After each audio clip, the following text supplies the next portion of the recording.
Agradecer especialmente a las compañeras del Departamento de Humanidades y del Departamento de Económicas, al personal de la Secretaría de Extensión, a las compañeras del gremio docente y no docente que están formando parte también de este encuentro.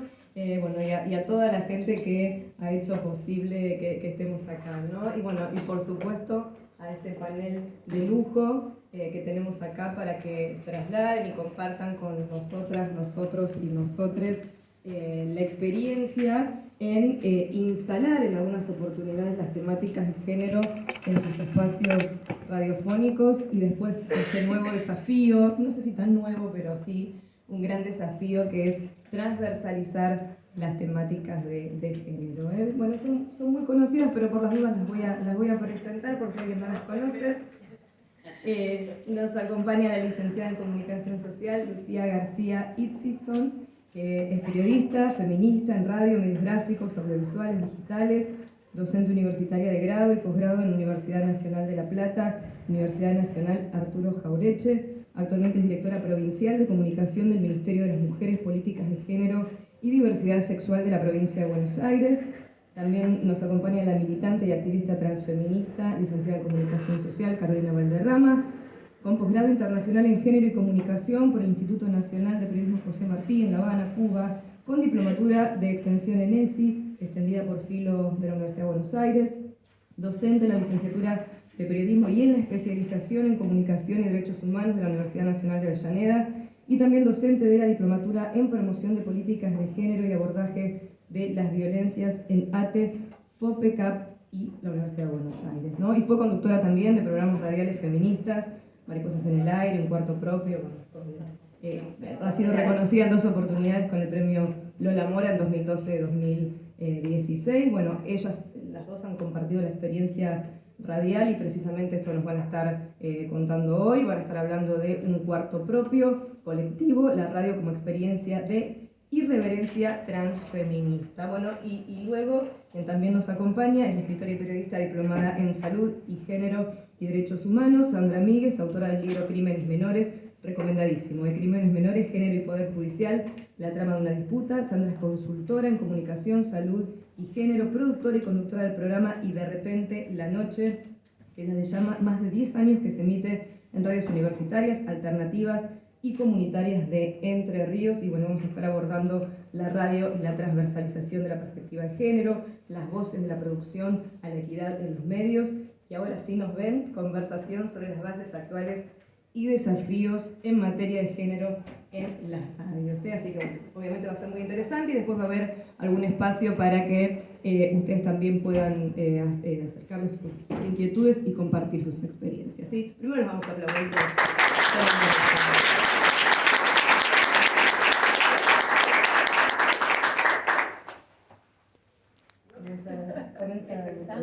Sí.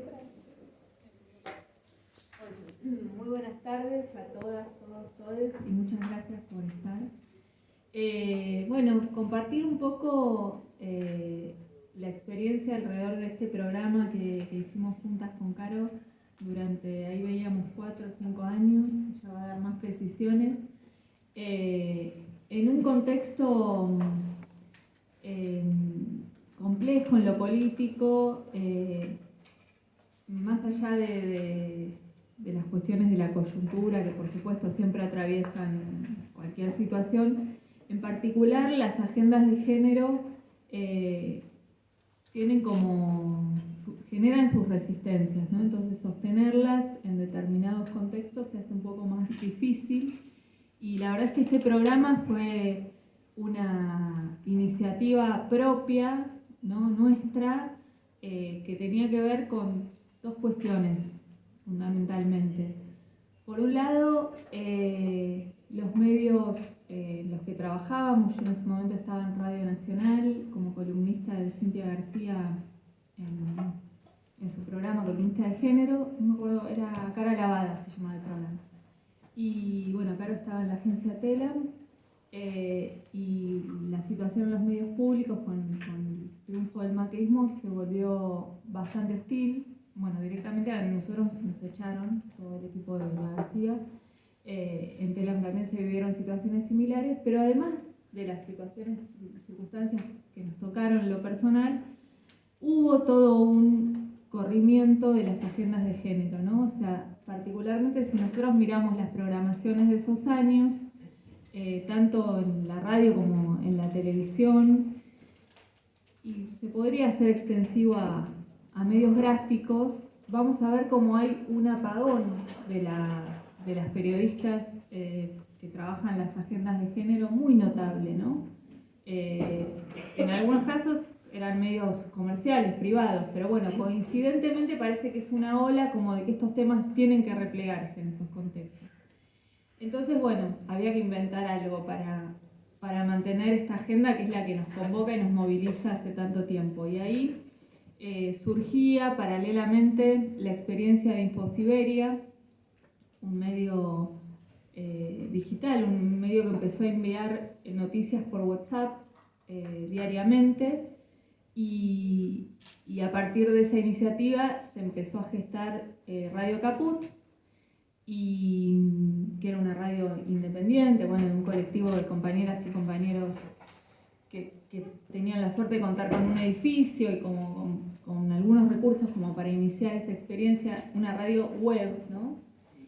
Y ahí, bueno, se empezaba a armar una programación y era como todo se daba para hacer una propuesta que fuera posible, que fuera viable. Por supuesto, de ingresos, recursos, no hablamos, ¿no? Es de la voluntad de comunicar y del compromiso de sostener las agendas. Y entonces ahí con Caro decíamos, bueno, nosotras hace muchos años somos parte de la red PAR, que es Periodistas de Argentina en Red por una Comunicación No Sexista, que justo este fin de semana tenemos el 15 encuentro en La Rioja, ¿sí? Y bueno, y hace muchísimos años que acompañamos estas agendas, ¿no? Cada una desde sus distintas trayectorias periodísticas. Y algo que pasa con las agendas de género es que lamentablemente están muy ligadas a la tragedia, ¿no? Porque muchas veces nos toca hablar de femicidios, de travesticidios, transfemicidios, de violencias, ¿no? Es un poco, bueno, porque suceden y porque hay que denunciarlos, ¿no? Y siempre como el primer, o la urgencia o lo más inmediato está asociado a esos temas. Y nosotras queríamos poder encontrar una agenda de género, una agenda feminista, que fuera por otros lugares, ¿no? Por lugares más vinculados a lo placentero, al conocimiento, a abrir otros horizontes, ¿no? Entonces nos planteamos la siguiente escena. A la noche, con un vinito y un poco de queso, invitamos a mujeres que nos interesa lo que hacen, mujeres, lesbianas, travestis, que queremos conocer, que no. Si total no, ya que vamos a hacer el esfuerzo, hagamos algo que nos resulte satisfactorio. Y bueno, desde ese lugar empezó esta iniciativa y la verdad es que disfrutamos desde el primer hasta el último programa que hicimos, porque esa era un poco la condición, ¿no? También. Resistir con esta agenda, pero desde la alegría, desde el disfrute, desde la curiosidad, también recuperar esa cosa, ¿no? Que tenemos así cuando empezamos a ser periodistas. Uno empieza a ser periodista porque es chusma, porque es curioso, porque quiere saber cosas que de otro modo no podría tan impunemente preguntar, ¿no? Entonces, eso, también recuperar esa chispa y ese deseo, ¿no? De decir, bueno, ¿y a quién invitamos? ¿Y a ver qué nos gustaría? Invitemos acá, ¿sí? ¿Sabes? Y nos dimos unos gustos maravillosos. Invitamos a Luisa Culioc, por ejemplo, que uno no la asociaría inmediatamente con la agenda feminista. Y por supuesto que hablamos de los cachetazos, de la telenovela, de, bueno, una persona fascinante, ¿no? Con todo un universo, bueno, y esto, y darte los espacios. El programa duraba 1 hora de pura entrevista con canciones que elegían las entrevistadas y bueno, te da la poesía, ¿cierto? La apertura era una poesía que a cargo de Caro que la elegía y eso te daba la posibilidad de por la hora, ¿no? Por el contexto, de una cierta intimidad, y una cosa de poder como profundizar un poquito más sobre algunas cuestiones, y además lo hacíamos con muchísima libertad, en el sentido de, con un acuerdo obviamente, nunca exponer a la entrevistada al aire. Siempre le decíamos, bueno, si hay algo que vos no querés responder, nos lo decís y no hay ningún problema. En general, la mayoría nos daba vía libre, claro, y eso nos pasaba. Terminaba el programa y me decía, ¿vos sabés que de esto yo nunca hablé? Capaz que nunca hablé al aire, pero capaz que nunca hablé era, ¿no? Entonces, bueno, se ve que íbamos por lugares no convencionales en esa recorrida. Y el vinito siempre ayuda, por supuesto. Así que bueno, eso es un poco una, como en el sentido así concreto, ¿no? Es una experiencia muy de revincularte con lo que te apasiona de la comunicación, ¿no? Que creo que es un ejercicio que es muy necesario, porque el periodismo en nuestro país es un oficio súper sacrificado, ¿no? Y muy precarizado, y entonces cada tanto decís, bueno, a ver, ¿por qué yo elegí esto? Y hay que volver a enamorarse. Y después viendo el conjunto, ¿no? De lo que produjimos, hay una especie, Carol siempre decía, como una curaduría, ¿no? de los feminismos populares. Es como un catálogo, ¿no? De muchas de las compañeras que entrevistamos hoy están en lugares, bueno, las ministras, ¿no? En lugares de decisión, Dora, de protagonismo político. Claro, la pandemia nos permitió, bueno, eso si querés contarlo vos, nos permitió hacer entrevistas internacionales, o por ahí como mujeres que era más difícil acceder a acordar un horario, ¿no? A Marta Gómez le hicimos, ¿alguien más? Bueno, a Cecilia Roth también le hicimos en pandemia. Bueno, hacer radio en pandemia también, ¿no? Con todo lo que fue la pandemia era sostener un espacio de encuentro, de la palabra, bueno, eso fue realmente una experiencia absolutamente autogestiva y bueno, importante en términos del compromiso comunicacional y de poder esto, ¿no? Sostener creativamente una agenda que estaba siendo achicada desde las políticas comunicacionales. Así que, bueno, no sé. Es importante destacar esto, ¿no?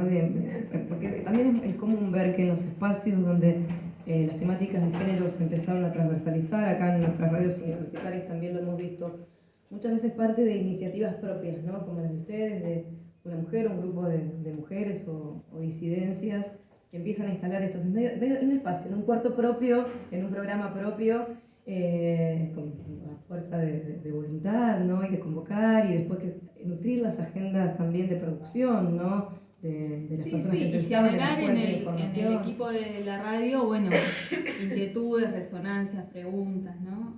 Diálogos a partir de eso también. Bueno, poner en circulación otras posibles entrevistadas, ¿no? Porque, qué sé yo, había analistas, economistas, hemos entrevistado sociólogas, entonces a la hora de pensar la producción informativa empezaron a aparecer estos nombres también en juego. Bueno, Nelly Mijersky, ¿no? Quedó ahí en Caput, después tuvo un programa. Sí, y quería referirme, recién cuando hablabas, al nombre del programa, que fue toda una polémica. Es un evidente homenaje al libro de Virginia Woolf, que se llama así, Un cuarto propio, y en el que ella reflexiona sobre este espacio que las mujeres necesitamos hacernos, ¿no? Para tener la posibilidad de lo creativo y poner un límite a lo que es el rol tradicional que se espera de nosotras, de cuidado y limpieza, y etcétera, etcétera. Y hubo un debate ahí con algunas compañeras que nos planteaban, bueno, pero eso es como un privilegio, es como burgués, no todas las mujeres de los sectores populares no pueden tener un cuarto propio. Ahora hay un programa, ¿viste? Que es limpieza. Y nosotras lo defendimos porque no era un cuarto físico, digamos, era un espacio subjetivo, ¿no? Donde poder decir, bueno, ahora no hay demandas maternas, no hay cuidados, no hay otra tarea más que concentrarnos en esto creativo que deseamos hacer. Y la pregunta de cierre siempre en nuestro programa era esa, ¿no? A nuestra entrevistada le preguntábamos ¿cuál es tu cuarto propio? Y aparecían todo menos cuartos, digamos. Entonces nos funcionó como metáfora de ese lugar identitario y de despliegue también, ¿no? Que para las mujeres no está tan dado, ¿no? O por lo menos las de nuestra generación hemos tenido que construírnoslo. Y bueno, eso. Y también daba cuenta de ese espacio radial, ¿no? Ese espacio radial funcionaba como un cuarto propio compartido. Siempre el cuarto propio era compartido con otras, ¿no? Por ser propio no tiene por qué ser excluyente. Totalmente, es personal y es político. Y es político, exacto. Claro, ¿querés complementar algo por último?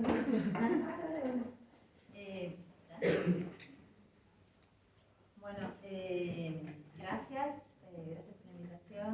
Aquí está mi decano de la Universidad de Avellaneda, que sé que también es a través de él esta invitación, así que gracias.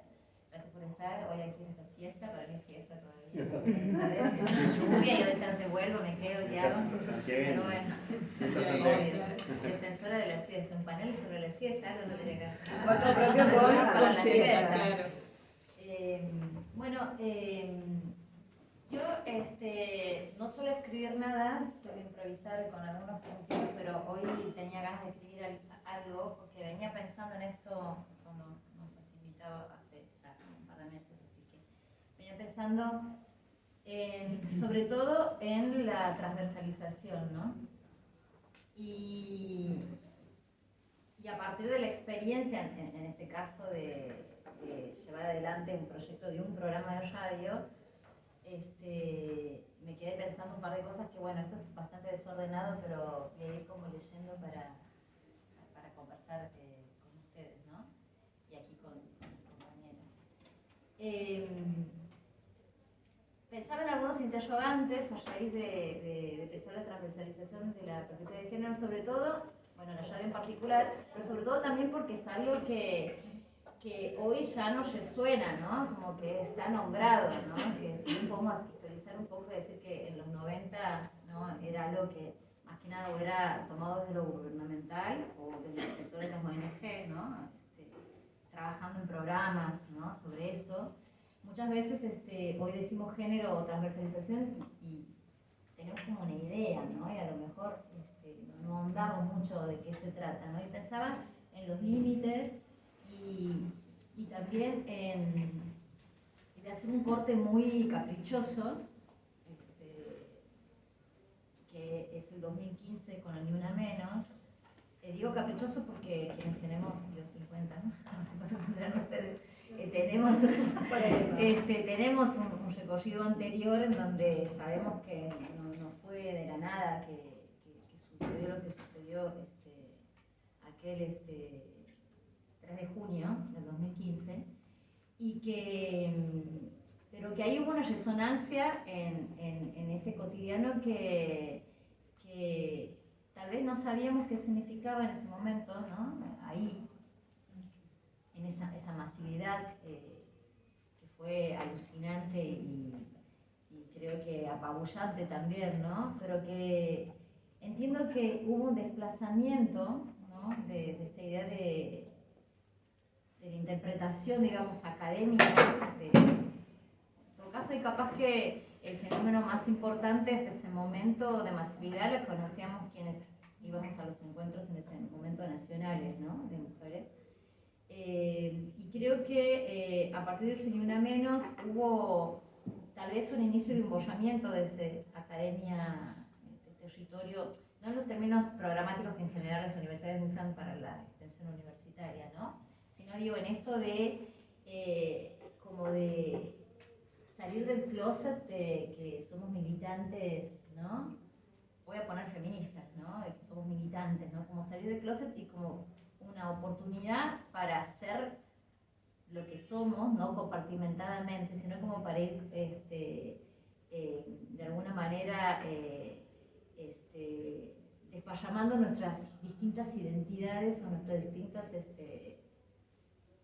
intereses, pero ya, y se me vino no sé por qué a la cabeza cuando pensaba esto, cuando se sanciona en 2009 la ley contra las violencias, ¿no? Que también fue un hito disruptivo en pensar la violencia como algo doméstico y pensarla en todos los ámbitos en donde se desarrolla nuestra vida. Para mí, ese concepto, ese punto de vista, en todo caso, esa nueva matriz para pensar las violencias que nos permite y que todavía seguimos reflexionando sobre eso.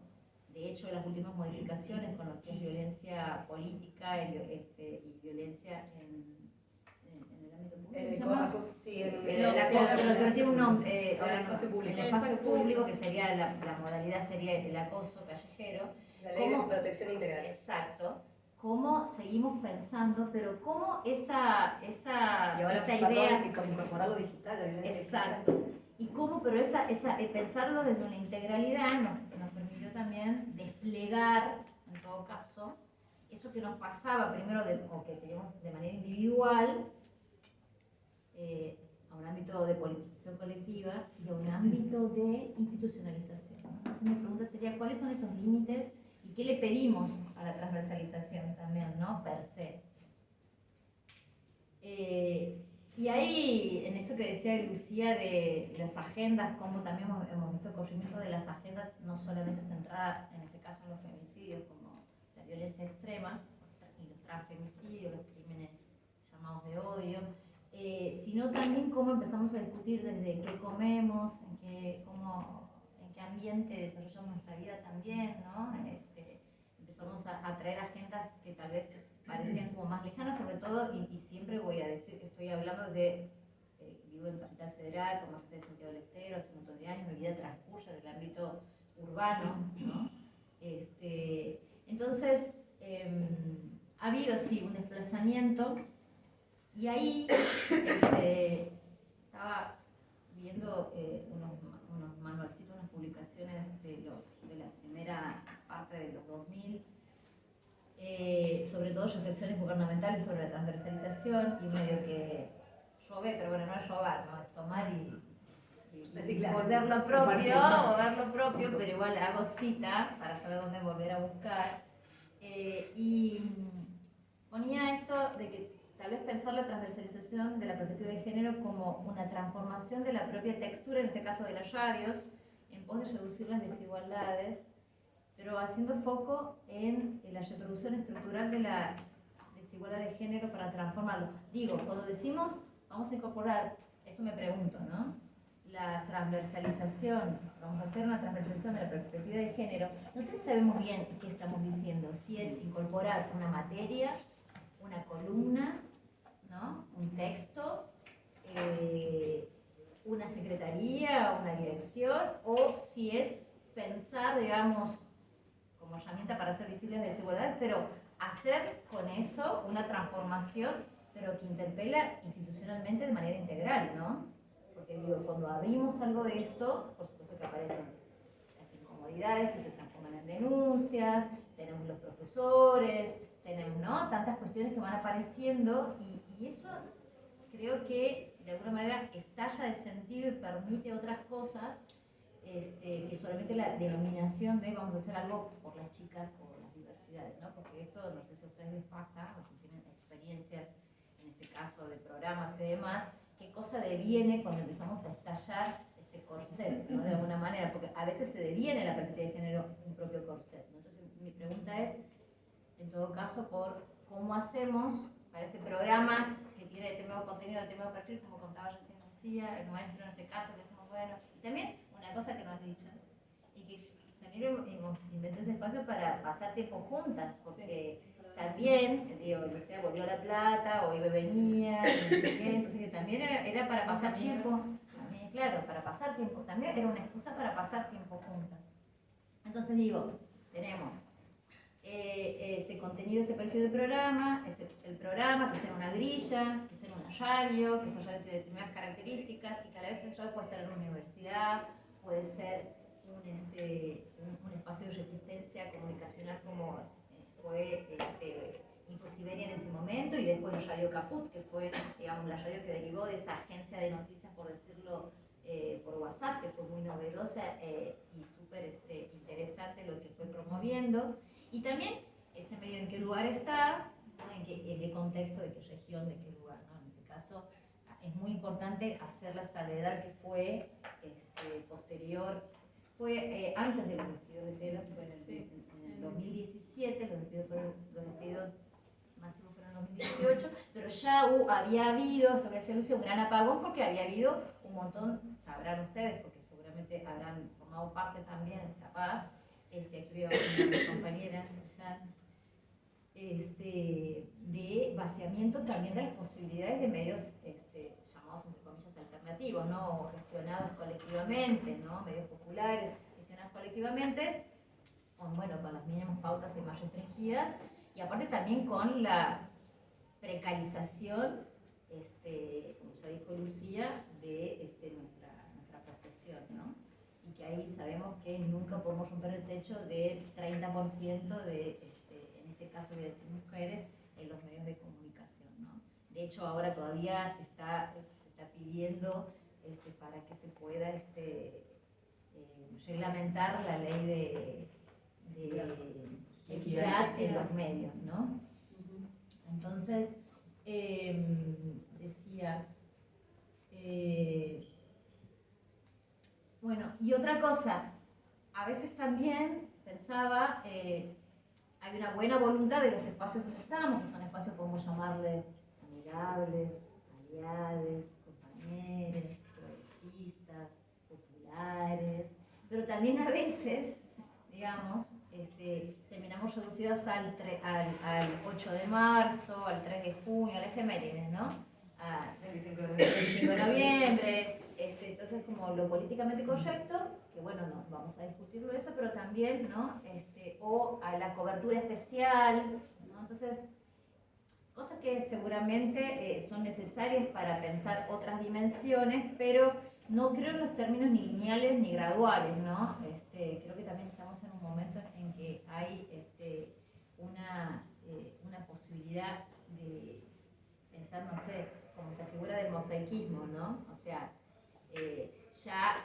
Toda evolución, digamos, ¿no? Claro, no, pero digo, contra la idea de evolución, porque ya cuánto más tenemos que demostrar, ¿no? Cuánto más tenemos que capacitarnos, cuánto más tenemos que hacer saber que nuestra palabra es una palabra válida, o que nuestro punto de vista sobre todos los temas posibles del universo es válido para que esté, no sé, comentando un partido de fútbol, o para que esté, no solo hablando, porque ahora, bueno, no solo hablando de economía, ahora nos deja más o menos hablar de economía, pero no solamente de eso, sino de cualquier cosa. Y sobre todo, para mí, también hay algo que se tiene que terminar de poner en tensión, pero bueno, por más que tengamos también leyes que son interesantes y gestiones de gobiernos que tienen ese ímpetu, hay lugares de toma de decisiones que todavía no están ni siquiera puestos en gestión, o sea, que todavía no están en esa fotografía, con lo cual ni siquiera podemos imaginar la posibilidad, ¿no?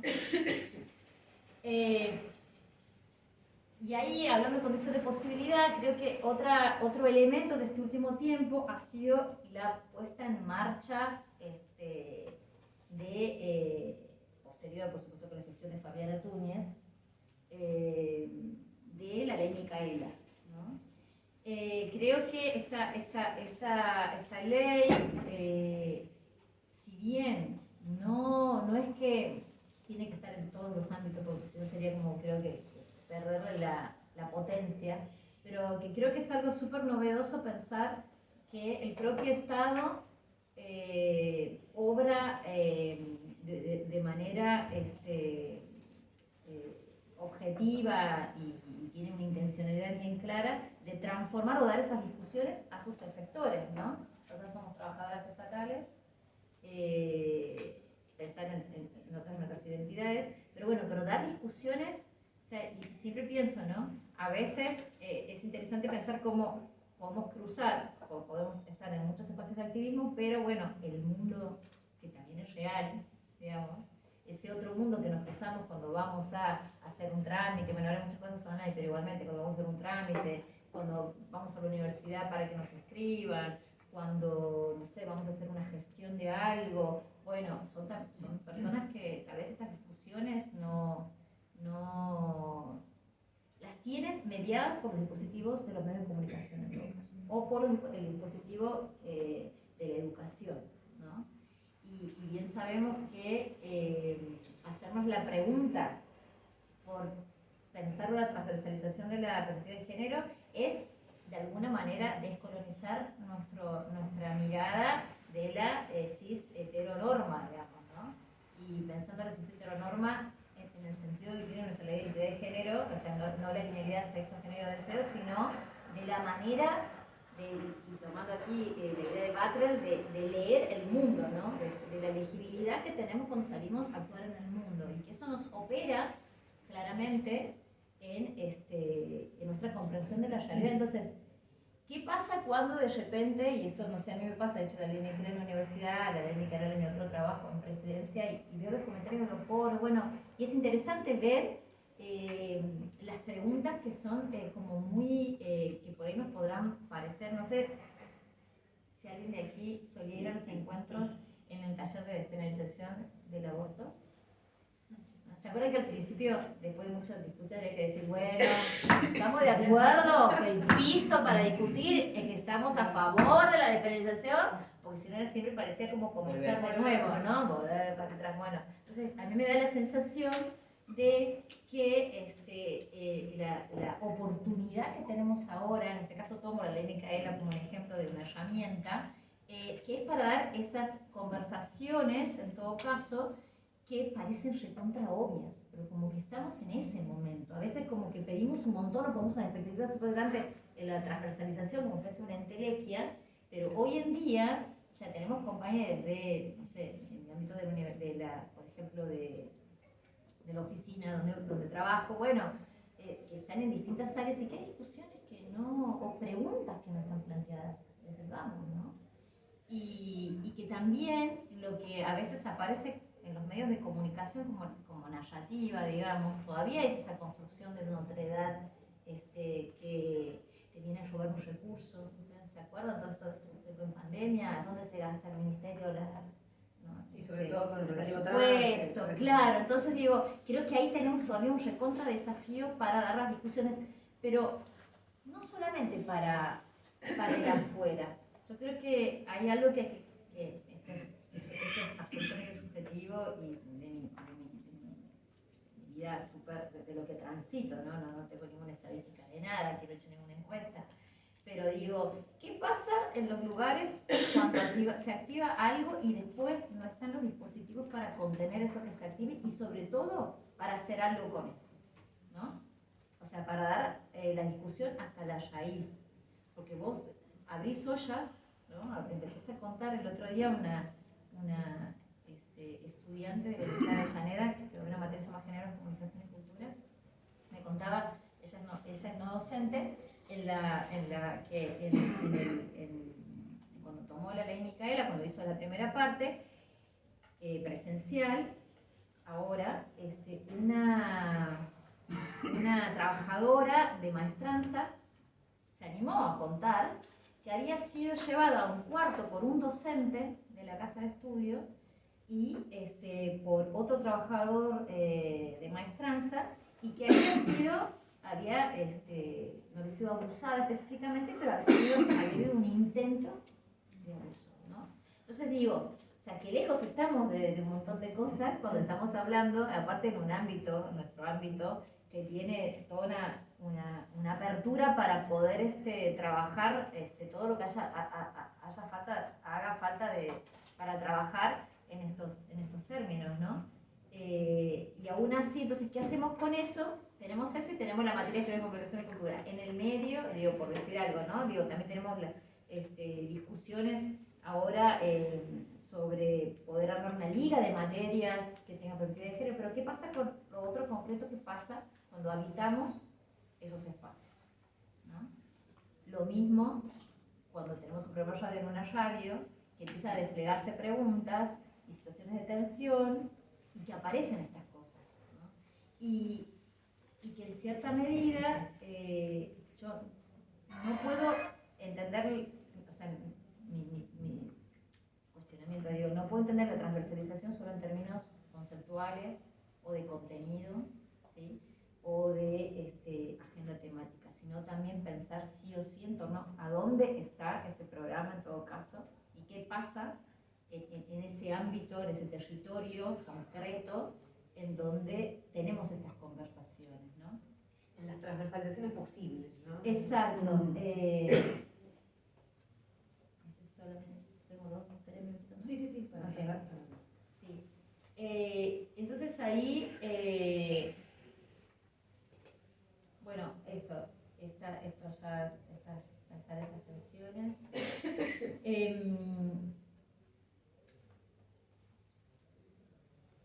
Bueno, nada, y teniendo en cuenta el contexto esto que decía Lucía, y por ahí hay unos datos de Cipreva, si quieren por ahí tomar la última encuesta del 2022, que también es importante tener en cuenta.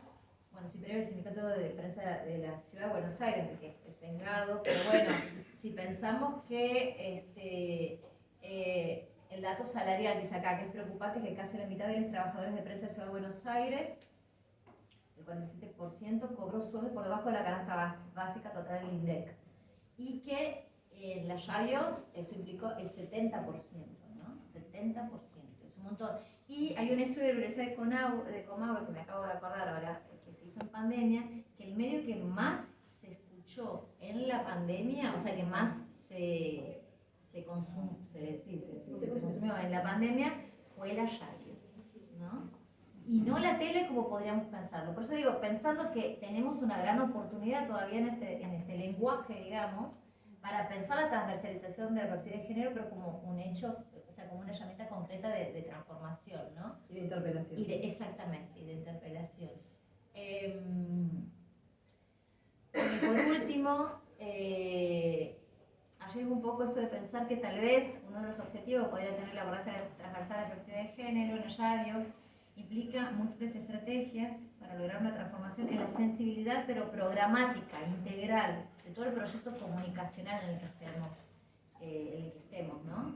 O institucional, bueno, la radio acá de La Matanza, ¿no? No sé, ¿no? A veces son como vías posibles de denuncias, de cuestiones, sabemos todo lo que pasa con eso también, ¿no? Sí, que cuando es abrís, punitivo, papá, pero bueno, tenemos que hacernos cargo de eso. Somos feministas, somos irreverentes y tenemos que hacernos cargo de eso y es lo que nos toca, es lo que nos toca. Y ojalá se sumen más a eso. Bueno, nada, por último, para no aburrirles y para escuchar a la compañera y para escucharles a ustedes, quiero compartir una cita que me encanta de Angela Davis, de un libro que se llama La libertad es una batalla constante, que me encanta. Que dice así: el feminismo va mucho más allá de la igualdad de género e implica mucho más que solo el género. El feminismo debe incorporar una conciencia del capitalismo, al menos el feminismo con el que me identifico yo. Pues hay muchos feminismos, ¿no?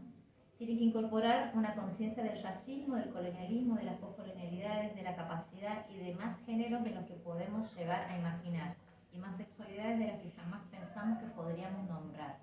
El feminismo no solo nos ha ayudado a reconocer una gama de conexiones entre discursos, instituciones, identidades e ideologías que con frecuencia tendemos a considerar por separado.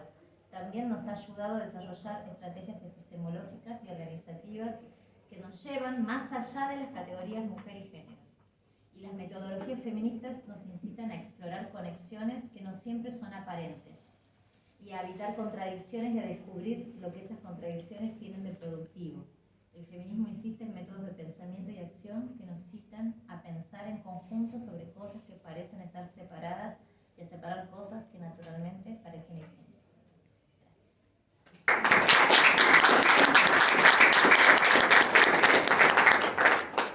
Gracias. Bueno, buenas tardes. En primer lugar, aparte de agradecerles especialmente a la gente de la organización de las jornadas, la invitación, pedirles disculpas porque estoy con un estado, una faringitis bastante complicada, así que sabrán disculpar. Bueno, agradecerle a las compañeras porque han brindado un marco ahí teórico y conceptual de todo lo que tiene que ver con la comunicación desde una perspectiva de género, algo que venimos abordando en estas jornadas en particular desde hace tiempo. Me parecía interesante también reflexionar acerca de esto, ¿no? De la transversalización de las temáticas de género, también coincidir absolutamente con todo lo que significa que quienes emprendemos esto de hacer una comunicación con perspectiva de género. En mi caso, hace más de 11 años que conduzco un programa que era otro contexto histórico, social y político cuando arrancamos con Y de repente la noche, y coincido absolutamente con lo que contaban las compañeras, cómo nos hemos ganado un lugar a fuerza de militancia. Esa militancia que nos ha llevado a tejer redes y que fácilmente nos encontramos y nos identificamos y traccionamos todas juntas, estemos donde estemos. Y en este sentido me parece que ese ha sido uno de los grandes impulsos que hemos aprendido de los feminismos, ¿no? De los feminismos, porque son varios. Yo preparé una ayuda a memoria nada más, acá no sé cómo vamos a hacer, María, pásalo así, con el dedo por el lado. ¿En serio? ¡Qué maravilla Sí. eso! Bueno, sigamos. Bueno, esto que decíamos, ¿no? Los feminismos que han venido a aportar a la comunicación, a impulsar, a empujar, a traccionar. Nosotras lo decimos, vamos a seguir empujando hasta tirar abajo el patriarcado. Bueno, un poco eso es lo que viene haciendo los feminismos con la agenda de los medios de comunicación, particularmente porque también nosotras como mujeres y las disidencias y los demás colectivos entendimos que ahí había un punto político estratégico que era la comunicación, ¿no? Retomamos ese concepto de la comunicación como un derecho humano fundamental y lo hicimos carnadura, y por eso entendemos que estos espacios de la comunicación son fundamentales para ir hacia ese sentido. Acá Caro recién hacía mención a una infinidad de normas, leyes, tanto a nivel nacional como a nivel provincial. Me faltó poner ahí la Ley de Protección Integral hacia las Mujeres, pero podríamos hablar hasta de los tratados internacionales que hablan justamente de este derecho que tenemos a la comunicación con una perspectiva humana, para generalizar, pero también a leyes como la Ley Micaela, que vinieron a aportar una serie de herramientas para justamente poder hacer visible, porque si hablamos de la comunicación con perspectiva de género, decimos que es una herramienta para hacer visibles las desigualdades. Y en este sentido, las leyes que han sido aprobadas en los últimos tiempos van en esa línea. La Argentina, en realidad, es muy avanzada en materia legal por todas las herramientas y recursos que tiene, sobre todo lo que tiene que ver con el tema de género. El tema es la aplicación. La ley Micaela, por ejemplo, en este momento tiene el Estado está obligado, y por lo tanto los medios públicos están obligados a capacitarse en el marco de la Ley Micaela. No quiero hacer la pregunta, de cuántos medios ya lo han realizado. Pero también podríamos decir, bueno, ¿y hasta qué punto sirve una capacitación? Sirve, sin lugar a dudas. Pero también he participado y he estado en la conducción en una radio pública durante varios años, durante toda la pandemia, así que teníamos ese contacto con las audiencias, ¿no? Vital, era una cosa increíble lo que pasó en la radio pública, en el horario principal de una mañana, en un estudio, pero había compañeros que hacían la capacitación y después era lo mismo que cumplían con la obligación. A veces se piensan las capacitaciones como la solución del problema y a veces son simplemente el punto de partida. Claro, ¿no? por eso particularmente pienso que la capacitación tiene que ser gradual, progresiva, sostenida en el tiempo, ¿no? Para seguir, si bueno, revisamos esto, ¿no? Hay acuerdos básicos, pero después volvemos a retomar la discusión, porque además los paradigmas cambian, lo sabemos perfectamente que en la comunicación esto es así. Y bueno, como decía también, la Ley de Equidad de Género, que está hace ya más de un año, hoy lo mencionaba también Celeste, directa, por allá está, la necesidad de reglamentar esa ley. Porque todos sabemos, quienes estamos en comunicación, sabemos que la ley puede estar sancionada, pero si no está debidamente reglamentada, hay siempre un artilugio judicial para decir, bueno, pero, ¿no? Pareciera que fuera letra muerta. No es así. Cuando hablamos con un jurista, alguien que sabe del tema de leyes, dice, no, está sancionada, tiene peso de fuerza de ley. Pero bueno, siempre también está la otra biblioteca que encuentra el artilugio para no implementarla.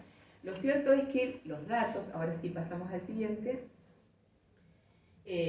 decíamos, ¿no? La comunicación para visibilizar y desarmar esas desigualdades. Y no lo podemos ver en el tratamiento mediático, en todo lo que tiene que ver con distintas formas de discriminación, en la construcción de esos estereotipos y cómo circula luego en estas narrativas, ya sean radiales, televisivas, cómo sigue circulando estos estereotipos, ¿no? Que se construyen en esos discursos. No sé, yo les digo determinadas palabras y todos vamos a saber de qué estamos hablando. Digo yegua y todo el mundo va a saber de quién estamos hablando. ¿Por qué? Porque se construyó un sentido tras esa palabra, ¿no? Más allá de cualquier análisis político, ¿no? Digo, hay una construcción de sentido en una palabra. Y esto lo vemos a diario, lo podemos analizar, hay infinidad de estudios, de estudiantes de comunicación, de licenciados en comunicación, que abordan estos temas que son realmente aportes que desde las universidades se están haciendo de manera constante. Es un recurso extraordinario que tenemos quienes trabajamos en radios universitarias de poder darlos a conocer, ¿no? De cómo desarman todas estas estructuras y estas construcciones. Bueno, ¿cómo construimos las noticias? ¿A qué voces acudimos? Esto es, ¿cuáles son las voces calificadas cuando entrevistamos a alguien? ¿No? ¿Por qué en la agenda que tenemos en las producciones casi siempre caemos en las mismas personas? Que coincidentemente la mayoría son varones, ¿no? Pero digo, está bien, muchas veces las y los productores dicen, bueno, pero esta persona tiene facilidad para hablar, me responde inmediatamente, es accesible para hacer la entrevista. Sí, pero está en nosotros también, así como desde los feminismos y desde la comunicación encontramos recursos creativos para hacer circular nuestras voces y hacer circular los mensajes, también tenemos que, como periodistas, como comunicadoras, comunicadores, apelar a esa creatividad y esa cuestión de empezar a armar una nueva agenda, ¿no? Una nueva agenda de contactos y de temas. Bueno, ¿cuáles son las fuentes de información? En mi caso yo sigo mucho los temas judiciales por el tema de femicidios y demás, aparte porque escribí en el libro, también me basé en la documentación y en el que estoy escribiendo también hay documentación que es judicial. Digo, las fuentes judiciales son una forma de construir en los discursos. Y como las fuentes policiales, ¿no? ¿Qué es lo que vemos habitualmente? Que se copia y se pega la noticia que manda el reporte policial y se reproduce absolutamente todos los estereotipos de género habidos y por haber. Ni hablar de un femenino, un masculino que cometió un delito, ¿no? Para empezar. Pero bueno, esto nos lleva a tener que pensar en esas nuevas narrativas, no solamente en la parte de la producción, sino en todo, en la musicalización, en cómo esa noticia luego se desarrolla en nuestros sitios digitales. Hemos visto excelentes entrevistas, pero que cuando son subidas a la página del medio, ponen una fotografía que no va más, ponen un pie de foto que no va más, ponen un título que la verdad es que dice lo contrario al sentido de la entrevista que se hizo. Entonces, es un trabajo, nosotros lo sabemos, quienes trabajamos en medios, es un trabajo en equipo, de coordinación, de aprendizaje colectivo, porque también cada una, es decir, cada uno, se va a encontrar con, no sé, de pronto, con el que maneja la página digital, que va a decir, bueno, pero mira, pero en el título yo necesito tal característica. La lucha del clickbait. Exactamente, ¿no? Bueno, Así que eso también es un trabajo colectivo. Pasamos al siguiente. Bueno, acá hay un ejemplo de un caso resonante que hubo en la provincia de Santa Fe. Allá veo un compañero de la ciudad de Santa Fe que puede dar fe de esto. Este es un juez que, le levantó la pena que le cabía a un violador porque había usado un preservativo. Entonces decía que no era, que era abuso, no era una violación, porque si había tenido tiempo de ponerse preservativo, una cosa, ¿no? Bueno, ¿qué pasó con este caso? Que después tuvo muchísima repercusión, finalmente se le hizo un jury, se lo desplazó, pero digo, fue el activismo de las compañeras periodistas feministas las que pusieron en agenda este tema, las que empezaron a movilizar a tal punto que, bueno, que fue un tema vox populi, digamos, en todos los medios, finalmente, pero estas eran las frases que se reproducían en los medios porque era lo que había dicho el juez. No quiero decir con esto, no estoy a favor para nada de la política de la cancelación, pero digo, hay que poner en contexto, ¿sí? Si vamos a utilizar la frase del juez Mingarini, hay que saber poner en contexto y ubicar, digamos, qué está haciendo este juez diciendo lo que está diciendo. Consultar otras fuentes, constatarlo con otras, ¿no?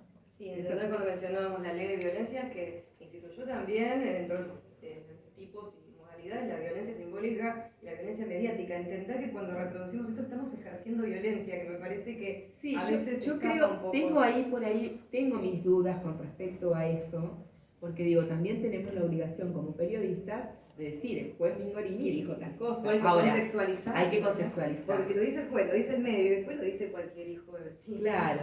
Este es el caso de la violación en grupo, en la violación grupal de Chubut, que se acuerdan que también, no recuerdo el nombre, Fernando Rivarola era el fiscal, que habló en todo su fallo de desahogo sexual, es decir, utilizó términos totalmente...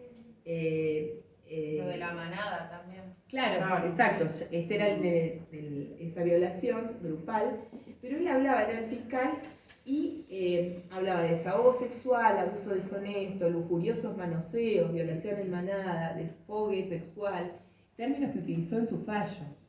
Digo, nosotros como periodistas recibimos esa información y tenemos la necesidad de volver a contextualizar, que no son solo palabras.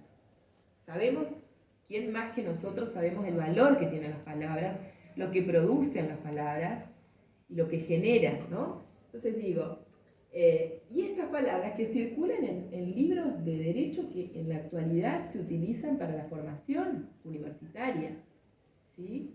Sí, no lo inventó.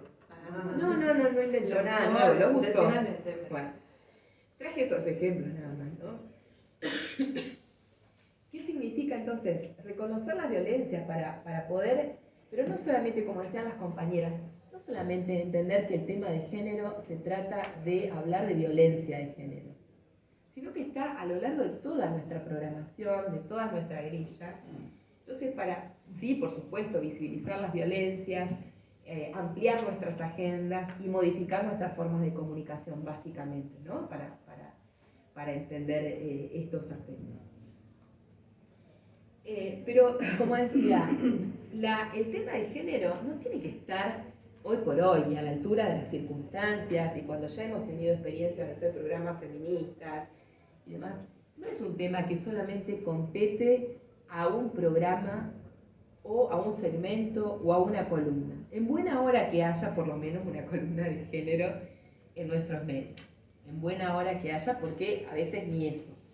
Pero digo, toda nuestra producción tiene que tener una perspectiva de género, más allá de que hablemos o no hablemos de temas específicos de género, como puede ser no solamente el tema de violencia, sino la producción, finanzas, economía, política, porque es necesario que quien está hablando, no sé, de un tema económico, también hable de la brecha salarial, también hable de las condiciones, de cómo se condiciona el trabajo para las mujeres, por qué las mujeres no estamos en el top ranking de el sector empresarial, por decir, ¿no?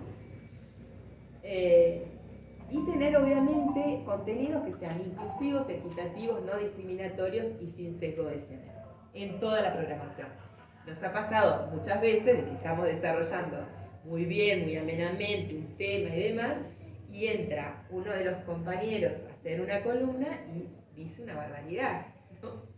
Porque esto es habitual. ¿Y es por qué? Porque está faltando justamente esa formación. Entonces se deshace, se cae todo lo que veníamos intentando sostener. ¿Qué pasa en nuestras radios? Yo aquí tomé lo que presentó Celeste con las compañeras, que es un trabajo excelente que vienen realizando las compañeras de Nos Quemaron por Brujas, que recomiendo seguir en las redes porque es extenso el trabajo que han hecho, revelando la realidad de los medios. Estos tomaron los casos de la ciudad de Buenos Aires, ¿no? De Capital Federal. Pero esto en algunas provincias se agudiza y en otras provincias debe estar igual que estos datos, ¿no? ¿Qué pasa en nuestras radios? El 78% de los varones son los que hacen la conducción. Cuando miramos la co-conducción, mejora un poquito. Es decir, la co-conducción hay bastantes mujeres, sobre todo por este impulso que le venimos dando y bregando por estos espacios. Pero también hay que ver qué tipo de participación tienen esas mujeres en esos espacios. ¿Opinan de todo? ¿Opinan de algunos temas? ¿De qué temas opinan? Generalmente, también dice el informe de Nos Quemaron por Brujas, temas que es el informe que se llama Faltamos en las radios, ¿no? Porque específicamente tomaron las radios de la ciudad de Buenos Aires. Temas como política, finanza, economía, ciencia son abordados con protagonistas varones. Y nos podríamos preguntar quiénes son las voces reconocidas en la radio. Si hoy les pregunto, vamos a hacer un listado de las 10 personas más relevantes de la radiofonía en la fecha. Les aseguro que puede aparecer con suerte, uno o dos nombres de mujeres. ¿Por qué? Porque ese reconocimiento tiene que ver con que hay figuras que en la historia de la radio han sido preponderantemente los varones quienes han ocupado ese lugar. Decía, ahora que sí nos ven, decimos nosotras. Yo digo, ¿no se escuchan? No, esa sería la pregunta, ¿no? Sigamos. Esto, decía, ¿qué sucede cuando nuestras voces no circulan por los micrófonos como trabajadoras de los medios? ¿Cómo repercuten nuestras ausencias en las mentalidades de las y los oyentes? Esto un poco tomando lo que plantean las compañeras en el informe. Ahí está el dato de la conducción. Este es el último informe del año 2022 y vemos el 78% de la conducción de radios está a cargo de varones y tan solo el 22% de mujeres. Un poco lo que decía Carolina también, que en términos generales hablamos que un 30% apenas somos protagonistas en nuestros medios en términos generales, ¿no? Y ahí vamos redondeando, así tienen tiempo de sí, hacer alguna. ahí están los nombres de una entrevista que le hacen un prestigiosísimo periodista que le pregunta quiénes fueron sus referentes. Y los nombres están, ¿no? Sí. Ahí vemos. Hugo Guerrero Martínez, Antonio Carrizo, Héctor Barrera, productores como Julio Moyano, Alberto Mata, Arturo Caballo, Julio Cepeda, Víctor Cicuta, directores artísticos como Pablo Galdo Valle, Tito Martínez del Box, Alberto Veiga, Alfredo Ojeda. Bueno, casi todos varones. Y aparece por allí en lo último Mariana Elizabeth Bernasi, Magdalena Ruiz Guiñazú y nada más. Bueno, como muestra nada más. Las preguntas para ir redondeando, ¿no? ¿Dónde estamos las mujeres? ¿Quiénes ocupan los lugares de decisión en las radios? ¿Cuántas mujeres conducen programas propios? ¿En qué lugares están esos programas? ¿En qué horarios? ¿Qué días? ¿Cómo son utilizados esos programas para llenar la grilla? ¿Se hace por una cuestión de que es políticamente correcto hoy tener un cupo de género y temas sobre la cuestión de la perspectiva de género? o sea, se hace por un real convencimiento de la necesidad de incorporar una agenda inclusiva, con perspectiva de derechos humanos. ¿Cuántas mujeres son las que integran los equipos de trabajo de un programa o de la radio? ¿Qué roles cumplen? ¿Qué lugares de la grilla ocupamos? Esos programas con perspectiva de género, en qué horario, qué prioridad tienen en relación al resto de la programación. Son algunas preguntas que se las dejo, digamos, como para analizar. Bueno, no es lo mismo, decíamos, tener un programa de género que tener una programación en el marco de las leyes y las cuestiones de la legislación y las políticas públicas que están acordadas. Como tampoco es lo mismo tener radios con segmentos de género o con columnas de género o radios con toda una integración en la comunicación. Las grillas lamentablemente demuestran que falta mucho todavía por esa integración y tenemos sí programas específicos, hay radios que incluso tienen como, decimos, un día que parece el día verde, ¿no? El día de toda la programación, o violeta, el día de toda la programación feminista, pero después no están, digamos, en la integralidad. Y si bien las mujeres han hecho historia en la radiofonía, aún en la actualidad se sigue reconociendo el protagonismo de los varones y eso habla justamente de cómo se construyen esas agendas. Creo que, para sintetizar, porque es preciso un enfoque de género, porque es un análisis que permite identificar el impacto en los roles, prácticas, normas para evitar que se perpetúen los estereotipos que promueven la desigualdad y la discriminación. Y la última, creo que sí. Pasémosla para ir ya al final. Me quedo con esta frase de Marina Garcés que me encanta, que la cito en mi libro, que dice: no basta con tener acceso al conocimiento disponible, aquí hemos brindado un montón de información en el día de hoy, en nuestro tiempo, sino que lo importante es que podamos relacionarnos con él de manera que contribuya a transformarnos a nosotros y a nuestro mundo a mejor.